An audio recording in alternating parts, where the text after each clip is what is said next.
ನಾಲಿಗೆ ಮೀಸಲು ಶಿವನ, ಕಿವಿ ಮೀಸಲು ಶಿವನ, ನಾಸಿಕ ಮೀಸಲು ಶಿವನ, ತನು ಮೀಸಲು ಶಿವನ, ಮನವೆಲ್ಲ ಮೀಸಲು ಶಿವನ. ಈ ಮೀಸಲು ಬೇಸರವಾಗದಂತಿದ್ದರೆ ಆತನೇ ಜಗದೀಶ ಕಾರಣ ರಾಮನಾಥ. ಇದು ದಾಸಿಮ ಅವರ ವಚನಗಳು, ಜೇಡರ ದಾಸಿಮ ಅವರು. ಇದ್ರ ಬಗ್ಗೆ ಸ್ವಲ್ಪ ವಿಶ್ಲೇಷಣೆ ಮಾಡಿ ಹೇಳ್ರಿ. ಎಲ್ಲವೂ ಮೀಸಲು ಶಿವನಿಗೆ. ತನು ಮೀಸಲು, ಮನ ಮೀಸಲು, ಎಲ್ಲ ಮೀಸಲು. ಈ ಮೀಸಲವ ಬೇಸರವಾಗದಂತೆ ಇರಿಸು, ಅಂದರೆ ಈ ಮೀಸಲು ಕೆಡದ ಹಾಗೆ ಇರಿಸು ರಾಮನಾಥ ಅಂತ ಕೇಳ್ತಿದ್ದಾರೆ. ಇದನ್ನು ದೇವರ ದಾಸಿಮಯ್ಯಗಳು ತಮ್ಮ ವಚನದಲ್ಲಿ ಹೇಳ್ಕೊಂಡಿದ್ದಾರೆ, ರಾಮನಾಥನಲ್ಲಿ ಕೇಳ್ಕೊಂಡಿದ್ದಾರೆ. ನಾಥ, ರಾಮನಾಥ ಅಂತಂದರೆ ಪರಮಾತ್ಮ ಅಷ್ಟೇ. ನಾಥ ಎಲ್ಲರಿಗೂ ಒಡೆಯ ಯಾರು? ಪರಮಾತ್ಮ. ಪರಮಾತ್ಮನಿಗೆ ಮೀಸಲು ಅಂತ. ಈಗ ಏನಾದರೂ ಒಂದನ್ನು ನಾವು ಮೀಸಲು ಅಂತ ಇಟ್ಟಾಗ ಅದನ್ನು ಇನ್ನೊಂದಕ್ಕೆ ಕೊಡೋಕ್ಕೆ ಬರಲ್ಲ. ಈ ಶರೀರ ಪರಮಾತ್ಮನಿಗೆ ಮೀಸಲು, ಆಮೇಲೆ ಅದನ್ನು ಇನ್ನೊಬ್ಬರಿಗೆ ಕೊಡೋಕ್ಕೆ ಬರಲ್ಲ. ಮನಸ್ಸು ಪರಮಾತ್ಮನಿಗೆ ಮೀಸಲು, ಅದನ್ನು ಇನ್ನೊಬ್ರಿಗೆ ಕೊಡೋಕ್ಕಾಗಲ್ಲ. ಎಲ್ಲವೂ ಪರಮಾತ್ಮನಿಗೆ ಮೀಸಲು, ಇನ್ನೊಬ್ರಿಗೆ ಕೊಡೋಕ್ಕಾಗಲ್ಲ. ಹಾಗಾದರೆ ಪರಮಾತ್ಮನಿಗೆ ಕೊಟ್ಟು ಮತ್ತೆ ಅದನ್ನು ವಾಪಸ್ ತಗೊಳಕ್ಕಾಗತ್ತೇನು? ಪರಮಾತ್ಮನಿಗೆ ಕೊಟ್ಟ ಮೇಲೆ ಅದನ್ನು ನಮಗೆ ವಾಪಸ್ ತಗೊಳಕ್ಕಾಗತ್ತಾ? ಹೇಳಿ ಸರ್. ತಾವೇ ಪರಮಾತ್ಮ ಆಗ್ಬಿಡ್ತಿರಲ್ಲ. ಈಗ ನಾನು ಹಾಲನ್ನು ಒಂದು ಎಮ್ಮೆ ಕಟ್ತೀನಿ ಮನೆಯಲ್ಲಿ, ಹೌದಾ? ಈ ಎಮ್ಮೆ ಹಾಲನ್ನ ನಾನು ಮಾರೋದಿಲ್ಲ, ಆಮೇಲೆ ಅದನ್ನು ನಾನು ದೇವರಿಗೆ ಮೀಸಲಿಟ್ಟಿದ್ದೀನಿ ಅಂತ ಮಾತಾಡ್ತಾರೆ ನೋಡಿ. ಆಮೇಲೆ ದೇವರಿಗೆ ಇಟ್ಬಿಟ್ಟು ನಾವೇನು ಮಾಡ್ತೀವಿ, ಆ ಹಾಲನ್ನು ಮನೆಯವರು ಉಣ್ಬೇಕು ಅಂತ ಇರುತ್ತೆ. ಆದರೆ ಇಲ್ಲಿ ದೇವರ ದಾಸಿಮಯ್ಯಗಳು ಹೇಳೋ ಮಾತು ಎಮ್ಮೆ ಹಾಲು ಅಂತ ಹಾಗಲ್ಲ. ಅಥವಾ ಹಾಲನ್ನು ದೇವ್ರಿಗೆ ಮೀಸಲಂತಿಟ್ಟು ಅಂದರೆ ಬೇರೆ ಯಾರಿಗೂ ಕೊಡಬಾರ್ದು, ಮಾರಬಾರ್ದು, ಅದನ್ನು ವ್ಯವಹಾರ ಮಾಡಬಾರ್ದು. ಕೊಟ್ಟರು ಕೂಡ ಅದನ್ನು ಪ್ರೀತಿಯಿಂದ ಹಂಚ್ಕೋಬೇಕು, ಅಥವಾ ನಾನೇ ಕುಡಿಬೇಕು, ನಮ್ಮ ಮನೆ ಮಕ್ಕಳು ಕುಡಿಬೇಕು ಅನ್ನೋ ಒಂದು ಉದ್ದೇಶ ಇಟ್ಕೊಂಡು ಮೀಸಲು ಅಂತ ಇಟ್ಟಿರ್ತಾರೆ. ಆದರೆ ಇಲ್ಲಿ ದೇವರ ದಾಸಿಮಯ್ಯಗಳು ತಮ್ಮ ತನುಮನ ಭಾವಗಳನ್ನೆಲ್ಲ ಮೀಸಲಾಗಿರಿಸಿರೋದು, ಅದರರ್ಥ ಬೇರೆ ಯಾರಿಗೂ ನಾನು ಅದನ್ನು ಬಳಸಲ್ಲ, ಲೌಕಿಕಕ್ಕೆ ಬಳಸಲ್ಲ ಅಥವಾ ವ್ಯವಹಾರಕ್ಕೆ ಬಳಸಲ್ಲ, ಆಸೆಯಿಂದ ಅದನ್ನು ಉಪಯೋಗ ಮಾಡಲ್ಲ ಅಂತ ಅರ್ಥ ಆಯಿತು. ಓಕೆ. ಇಲ್ಲಿ ಹಾಗೆ ನಾವು ದುಡ್ಡಿಗೆ ಹಾಲು ಮಾರಲ್ಲ, ಎಮ್ಮೆನೂ ಮಾರ್ಕೊಳ್ಳಲ್ಲ, ಹೇಗೆ ಬೆಣ್ಣೆ ತುಪ್ಪ ಏನೂ ಮಾರಲ್ಲ, ಮನೆ ಮಕ್ಕಳು ಉಣ್ಬೇಕು, ಹಂಚ್ಕೋಬೇಕು, ದೇವರಿಗೆ ಎಡೆ ಮಾಡಬೇಕು ಅಂತ ಆಯಿತು. ಆದರೆ ಇಲ್ಲಿ ತನುಮನ ಭಾವಗಳನ್ನೆಲ್ಲ ನಾನು ರಾಮನಾಥನಿಗೆ ಮೀಸಲಾಗಿರಿಸ್ತೀನಿ ಅಂತ ಅಂದರೆ ನಾನು ಲೌಕಿಕಕ್ಕೆ ಬಳಸಬಾರ್ದು, ವ್ಯವಹಾರವಾಗಿ ಉಪಯೋಗ ಮಾಡ್ಕೋಬಾರ್ದು ಅಂತ ಆಯಿತು. ಆಯಿತು, ರಾಮನಾಥನಿಗೆ ಕೊಟ್ಟೆ, ಎಲ್ಲವನ್ನು ರಾಮನಾಥನಿಗೆ ಕೊಟ್ಟೆ. ಕೊಟ್ಟ ಮೇಲೆ ಈಗ ನಾವು ದೇವರಿಗೆ ಹಾಲು ಕೊಟ್ಟು ಹಾಲನ್ನ ಉಪಯೋಗ ಮಾಡ್ತೀವಿ ವ್ಯವಹಾರದಲ್ಲಿ, ಹೌದಾ? ಬೆಣ್ಣೆನ ದೇವರಿಗೆ ಅಂತ ಮೀಸಲಿಟ್ಟು ನಾವು ಬೆಣ್ಣೆ ಉಪಯೋಗ ಮಾಡ್ತೀವಿ, ತುಪ್ಪನ ದೇವರಿಗೆ ಅಂತ ಇಟ್ಟು ತುಪ್ಪನ ನಾವು ಉಪಯೋಗ ಮಾಡ್ತೀವಿ, ಹೌದು. ಆದರೆ ಇಲ್ಲಿ ರಾಮನಾಥನಿಗೆ ಎಲ್ಲವನ್ನು ಕೊಟ್ಟ ಮೇಲೆ ನಾವು ಮತ್ತೆ ಅದನ್ನು ತನುಮನ ಭಾವಗಳನ್ನು ದೇವರಿಂದ ತಕ್ಕೊಂಡು ಉಪಯೋಗ ಮಾಡ್ಕೊಳಕ್ಕೆ ಬರುತ್ತಾ? ಒಮ್ಮೆ ದೇವ್ರಿಗೆ ಕೊಟ್ಟ ಮೇಲೆ ದೇವರು ನಮಗೆ ವಾಪಸ್ ಕೊಡ್ತಾನ? ಅದೇ ತಾತ್ಪರ್ಯ ಏನು, ಈ ನಮ್ಮ ಸಮರ್ಪಣೆಯನ್ನು ಪೂರ್ತಿ ಭಗವಂತನಲ್ಲಿ ಸಮರ್ಪಣೆ ಆಗ್ಬೇಕಾಗಿದ್ದು ಮಾತು ಹೇಳಿದ್ದಾರೆ. ಅಂದಮೇಲೆ ಸಮರ್ಪಣೆ ಆದಮೇಲೆ ವಾಪಸ್ ನಮಗೆ ತನುಮನ ಭಾವಗಳು ಸಿಕ್ಕೋದೇ ಇಲ್ಲ. ನೀವೇನು ಹುಡುಕಾಡಿದ್ರೂ ಸಿಕ್ಕೋದಿಲ್ಲ, ಹೌದಾ? ನಾದವ ಕೇಳುತ್ತಾ ನಿದ್ರೆಯ ಮಾಡುತ್ತಾ ಬ್ರಹ್ಮವು ತಾನಾಗಿ. ನಾದವ ಕೇಳಲು ನಾನಾ ಗುಣಗಳು ಹೋದ ಅವೃತವಾಗಿ.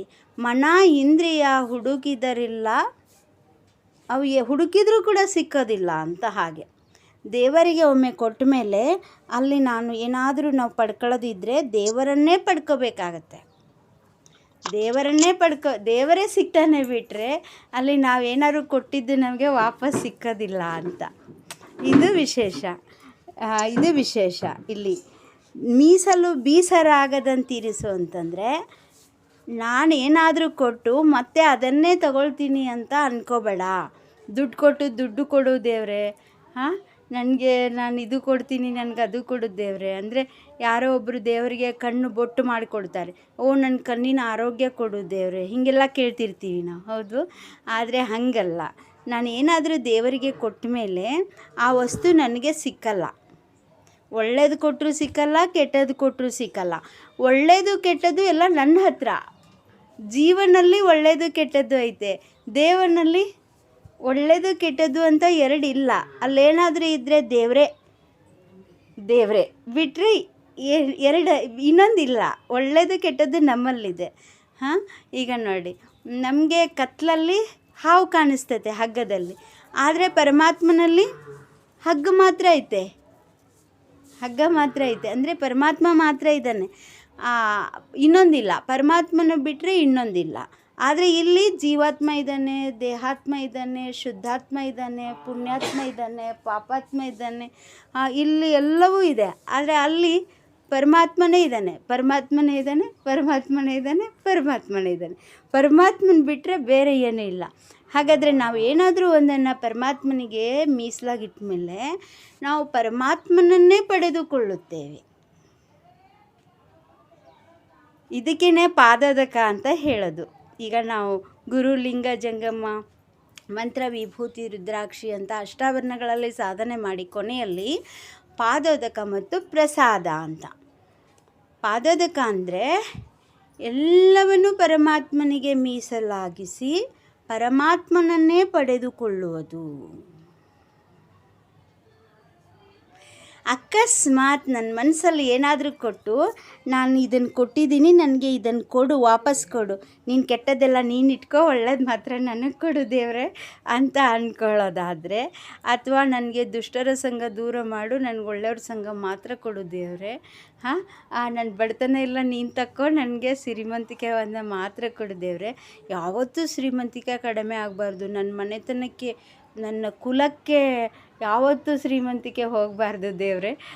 ಈ ಥರ ಎಲ್ಲ ಅಂತೀವಲ್ಲ, ಅಂದರೆ ಅದರ ಅರ್ಥ ನಾನು ದೇವರನ್ನು ಪಡೆದುಕೊಂಡಿಲ್ಲ, ಬದಲಾಗಿ ನನ್ನ ಮೀಸಲು ಬೀಸರಾಯಿತು. ಅಲ್ಲಿ ದೇವರೊಂದಿಗೆ ಒಂದು ವ್ಯವಹಾರ ನಡೆಯಿತು ಅಂತ. ಅದು ವ್ಯಾಪಾರ ಅಥವಾ ವ್ಯವಹಾರ ಅಂತ ಅನ್ನಿಸ್ಕೊಂತು ಬಿಟ್ಟರೆ ಅದು ನಿಜವಾದ ಅವ್ಯಭಿಚಾರಿ ಭಕ್ತಿ ಅಂತ ಅನ್ನಿಸ್ಕೊಳ್ಳಲ್ಲ ಅಂತ. ಹಾಗಾದರೆ ನಿಜವಾದ ಭಕ್ತ ಅಂದರೆ ದೇವರಿಂದ ನಾನು ಅಭಿನ್ನವಾಗಿದ್ದೇನೆ, ದೇವರನ್ನೇ ಪಡೆದುಕೊಳ್ಳುತ್ತೇನೆ. ಇದು ಮೀಸಲು ಬೀಸರಾಗದಂತಿರಿಸುವುದು. ಹಾಗಾದರೆ ದೇವರು ಹೇಗಿದ್ದಾನೆ ಅಂತಂದರೆ, ರಾಮನಾಥ ಹೇಗಿದ್ದಾನೆ ಅಂತಂದರೆ, ಅಲ್ಲಿ ಒಳ್ಳೆಯದು ಇಲ್ಲ, ಕೆಟ್ಟದ್ದು ಇಲ್ಲ, ಎಲ್ಲವೂ ಜ್ಯೋತಿ ಸ್ವರೂಪವೇ ಆಗಬೇಕು. ಪರಸ್ಪರ ವಿರೋಧಿ ಶಕ್ತಿಗಳು ಕೂಡ ಅಲ್ಲಿ ಏನಾಗಬೇಕು, ಎಣ್ಣೆ ಬೇರೆ ಬತ್ತಿ ಬೇರೆ ಎರಡೂ ಸೇರಿ ಏನಾಗಬೇಕು, ಸೊಡರೇ ಆಗಬೇಕು, ಜ್ಯೋತಿಯೇ ಆಗಬೇಕು. ಹಾಗೆ ಒಳ್ಳೆಯದು ಬೇರೆ, ಕೆಟ್ಟದ್ದು ಬೇರೆ. ಆದರೆ ಎರಡನ್ನೂ ನಾನು ಪರಮಾತ್ಮನಿಗೆ ಸಮಾನವಾಗಿ ಒಪ್ಪಿಸ್ಬೇಕು. ಒಳ್ಳೆಯದನ್ನು ಮಾತ್ರ ಒಪ್ಪಿಸ್ಬೇಕು, ಕೆಟ್ಟದ್ದನ್ನು ಒಪ್ಪಿಸ್ಬಾರ್ದು, ಹಂಗಲ್ಲ. ದೇವರಲ್ಲಿ ಎರಡಕ್ಕೂ ಸಮಾನವಾದ ನೆಲೆ ಇದೆ. ನಮ್ಮ ಲೆಕ್ಕಾಚಾರದಲ್ಲಿ ಇದು ಒಳ್ಳೆಯದು ಕೆಟ್ಟದ್ದು, ನಮ್ಮ ಲೆಕ್ಕಾಚಾರದಲ್ಲಿ ಇವರು ಕಳ್ಳರು, ಇವರು ಸುಳ್ಳರು, ನಮ್ಮ ಲೆಕ್ಕಾಚಾರದಲ್ಲಿ ನಾನು ಮತ್ತು ನೀನು. ಆದರೆ ದೇವರಲ್ಲಿ ಎರಡಕ್ಕೂ ಸಮಾನ ನೆಲೆ ಇದೆ, ಅಷ್ಟೇ ಗೌರವವಿದೆ. ಅಂದರೆ ದುರ್ಯೋಧನನಿಗೂ ಅಷ್ಟೇ ಗೌರವವಿದೆ, ಯುಧಿಷ್ಠಿರನಿಗೂ ಅಷ್ಟೇ ಗೌರವವಿದೆ. ಎಲ್ಲಿ? ದೇವರಲ್ಲಿ. ಆದರೆ ಕುರುಕ್ಷೇತ್ರದಲ್ಲಿ ಮಾತ್ರ ಇವನು ಧರ್ಮ ಪಕ್ಷ ಇದ್ದಾನೆ, ಇವನು ಅಧರ್ಮ ಪಕ್ಷ ಇದ್ದಾನೆ. ನಮ್ಮ ದೃಷ್ಟಿನಲ್ಲಿ ಹಾಗಿದೆ. ಇಲ್ಲಿ ವಾತ, ಪಿತ್ತ, ಕಫ ಎಲ್ಲಿ? ಈ ದೇಹದೊಳಗೆ, ಜೀವಭಾವದಲ್ಲಿ. ಆದರೆ ದೇವರಲ್ಲಿ ವಾತ ಇಲ್ಲ, ಪಿತ್ತ ಇಲ್ಲ, ಕಫ ಇಲ್ಲ. ಅದು ಸೃಷ್ಟಿ, ಸ್ಥಿತಿ, ಲಯಕಾರಕ ಬ್ರಹ್ಮ, ವಿಷ್ಣು, ಮಹೇಶ್ವರ ಶಕ್ತಿಗಳು ಅವೆಲ್ಲ. ಹಾಗೆ ಅದ್ಭುತ. ಆದರೆ ನಮಗೆ ಈ ಜೀವಭಾವದಲ್ಲಿ ನಾವು ಭಯ, ಈಗ ಹೆಂಗೆ ಮಗು ಭಯಭೀತ ಆಗುತ್ತೆ ನೋಡಿ, ಸಣ್ಣ ವಿಷಯಕ್ಕೆಲ್ಲ ಹೆದರ್ಕೊಳ್ಳುತ್ತೆ, ಸಣ್ಣ ವಿಷಯಕ್ಕೆಲ್ಲ ಓಡಿ ಹೋಗುತ್ತೆ, ಸಣ್ಣ ವಿಷಯಕ್ಕೆಲ್ಲ ಹಠ ಮಾಡುತ್ತೆ, ಸಣ್ಣ ವಿಷಯಕ್ಕೆಲ್ಲ ಅಳ್ತೈತೆ, ಸಣ್ಣ ವಿಷಯಕ್ಕೆಲ್ಲ ರಚ್ಚೆ ಹಿಡಿತೈತೆ. ಆದರೆ ಅಮ್ಮನಿಗೆ ಗೊತ್ತು ಇದು ಪೌಷ್ಟಿಕ, ಇದು ಶಕ್ತಿ, ಇದು ನಿನಗೆ ಒಳ್ಳೆಯದು ಅಂತಲೇ ಅಮ್ಮ ಪ್ರತಿಯೊಂದು ವಸ್ತುನೂ ಮನೆಯಲ್ಲಿ ಮಗುಗೆ ಅನುಕೂಲವಾಗಿರೋದನ್ನೇ, ಎಲ್ಲ ಚೆನ್ನಾಗಿರೋದನ್ನೇ ಮಗುಗೆ ಕೊಟ್ಟರು ಕೂಡ ಮಗು ರಚ್ಚೆ ಹಿಡಿತೈತೆ, ಮಗು ಅದನ್ನು ಚೆಲ್ಲಿ ಬಿಡ್ತೈತೆ, ಮಗು ಅದಕ್ಕೆ ಬೇಡ ಅಂತಲೇ ಹೇಳುತ್ತೆ, ಪಟ್ಟ ಕಟ್ಟತ್ತೆ, ಇದು ನನಗೆ ಕೊಡಲೇಬೇಡ, ಇದು ನಂಗೆ ಬೇಡವೇ ಬೇಡ ಅನ್ನತ್ತೆ. ಆದರೆ ತಾಯಿಯ ದೃಷ್ಟಿನಲ್ಲಿ ಮಗುವಿಗೆ ಕೊಡುವಂಥ ಪ್ರತಿ ವಸ್ತು ಕೂಡ ಅಲ್ಲಿ ಮಗುವಿಗೆ ಬೇಡವಾದದ್ದು ಯಾವುದೂ ಇರೋದಿಲ್ಲ. ಆದರೆ ಮಗುಗೆ ಒಂದು ವಸ್ತು ಬೇಕಾಗುತ್ತೆ, ಒಂದು ವಸ್ತು ಬೇಡ ಆಗುತ್ತೆ. ಆದರೆ ಅದು ಮಗು ಸ್ವಲ್ಪ ದೊಡ್ಡದಾದ ಮೇಲೆ ಅಮ್ಮ ನನಗೆ ಕೊಡೋದ್ರಲ್ಲಿ ಯಾವುದೂ ಕೇಡಿಲ್ಲ.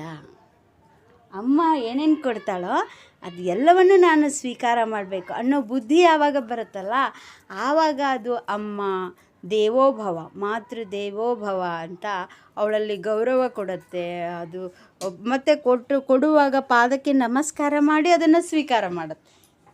ಹೌದಾ? ಮೊದಲು ಕೈಯಿಂದ ಹೊಡಿತಿತ್ತು, ಚೂಟ್ತಿತ್ತು, ಬಡಿತಿತ್ತು, ಒದಿತಿತ್ತು ಅಲ್ವಾ ಮಗುಗೆ ಬುದ್ಧಿ ಇಲ್ದಾಗ. ಆದರೆ ಯಾವಾಗ ಅಮ್ಮನಲ್ಲಿ ಯಾವುದೇ ಭೇದ ಇಲ್ಲ, ಅಮ್ಮ ಕೊಡುವುದೆಲ್ಲವೂ ನನಗೋಸ್ಕರವೇ ಮೀಸಲಾದದ್ದು, ಅಷ್ಟು ಪ್ರೀತಿ ಇದೆ ಅವಳಿಗೆ ನನ್ನಲ್ಲಿ, ಅವಳು ಎರಡು ಭಾವ ಇಲ್ಲ ಅವಳಲ್ಲಿ ಅಂತ ಯಾವಾಗ ತಿಳಿತತ್ತೋ ಆವಾಗ ಮಗು ಯಾವುದನ್ನು ಅಲ್ಲಗಳೆಯಲ್ಲ, ಕಣ್ಣು ಮುಚ್ಚಿ ಎಲ್ಲವನ್ನು ಸ್ವೀಕಾರ ಮಾಡ್ತೈತೆ. ಅವಳು ಕಹಿ ಔಷಧಿ ಕೊಟ್ಟರು ಸ್ವೀಕಾರ ಮಾಡ್ತೈತೆ, ಸಿಹಿ ಕೊಟ್ಟರು ಸ್ವೀಕಾರ ಮಾಡ್ತೈತೆ. ಹಾಗೆ ಮೀಸಲು ಭಾವ ಅಂತಂದರೆ ಯಾವಾಗ ಪರಮಾತ್ಮನ ಕುರಿತ ಪೂರ್ಣ ಅರಿವು ಕರಿಗೊಳ್ತೈತೆ, ನಮ್ಮಲ್ಲಿ ಅರಿವು ಗಟ್ಟಿ ಆಗ್ತೈತೆ, ಆವಾಗ ಏನಾಗ್ತೈತೆ ಅಂದರೆ ನಾನು ಎರಡು ಭಾವವಿಲ್ಲದಂತೆ ನಾನು ಸಮರ್ಪಣೆ ಮಾಡ್ಕೊಳ್ತೇನೆ. ನೀವು ಹೇಳಿದ ಹಾಗೆ ಆ ಸಮರ್ಪಣೆಯಲ್ಲಿ ಏನಂತಂದರೆ ನಾನು ವಸ್ತುಗಳನ್ನು ಕೊಟ್ಟು ತನುವನ್ನು ಪಡ್ಕೊಳ್ಳೋದಲ್ಲ, ಮನವನ್ನು ಕೊಟ್ಟು ಮನವನ್ನು ಪಡ್ಕೊಳ್ಳೋದಲ್ಲ, ಭಾವವನ್ನು ಕೊಟ್ಟು ಭಾವವನ್ನು ಪಡ್ಕೊಳ್ಳೋದಲ್ಲ, ತನು ಮನ ಭಾವಗಳನ್ನು ಮೀರಿದ ಆ ಪರಮ ತತ್ವವನ್ನೇ ನಾನು ಪಡೆದುಕೊಳ್ಳುತ್ತೇನೆ. ಮತ್ತು ಪರಮಾತ್ಮನೇ ತನುವಾಗಿ, ಪರಮಾತ್ಮನೇ ಮನವಾಗಿ, ಪರಮಾತ್ಮನೇ ಭಾವವಾಗಿ, ಪರಮಾತ್ಮನೇ ಹಾಸಿಕೊಳ್ಳುವುದು, ಪರಮಾತ್ಮನನ್ನೇ ಹೊದ್ದುಕೊಳ್ಳುವುದು, ಪರಮಾತ್ಮನನ್ನೇ ಉಣುವುದು, ಪರಮಾತ್ಮನನ್ನೇ ಉಡುವುದು, ಪರಮಾತ್ಮನೇ ಉಸಿರಾಗಿರುವುದು. ಇದು ಮೀಸಲು ಬೀಸರವಾಗದಂತೆ ಇರುವಂತಹ ಒಂದು ಪರಿ. ನನಗೆ ತಿಳಿದ ಹಾಗೆ ನಾನೊಂದಿಷ್ಟು ಚಿಂತನೆ ಮಾಡಿದ್ದೇನೆ. ತಾವು ಇನ್ನೊಂದಿಷ್ಟು ಚಿಂತನೆ ಮಾಡಿ ಅದನ್ನು ಶ್ರೀಮಂತಗೊಳಿಸ್ಬೋದು. ಎಲ್ಲರಿಗೂ ಶರಣಾರ್ಥಿ. ಬಹಳ ಅದ್ಭುತವಾಗಿ ತಿಳಿಸ್ಕೊಟ್ಟಿರಿ. ತಮಗೆ ಅನಂತ ಕೋಟಿ ಧನ್ಯವಾದಗಳು. ಇಷ್ಟು ಸರಳವಾಗಿ ನಮ್ಗೆ ಬಾಳೆಹಣ್ಣು ಸ್ವಲ್ಪ ಕೊಟ್ಟಂಗ ತೆಗೆದುಕೊಟ್ರಿ ಅಷ್ಟೇ. ಅದು ತಮ್ಮ ದೊಡ್ಡ ಜ್ಞಾನದಿಂದ ಬಂದ ಹರಿದ ಭಾವ ಇತ್ತು. ಬಹಳ ಅದ್ಭುತವಾಗಿ ಹೇಳಿಕೊಟ್ಟಿದ್ದಕ್ಕೆ ತಮಗೆ ಅನಂತ ಕೋಟಿ ಧನ್ಯವಾದಗಳು. ಶರಣು. ಧನ್ಯವಾದಗಳು.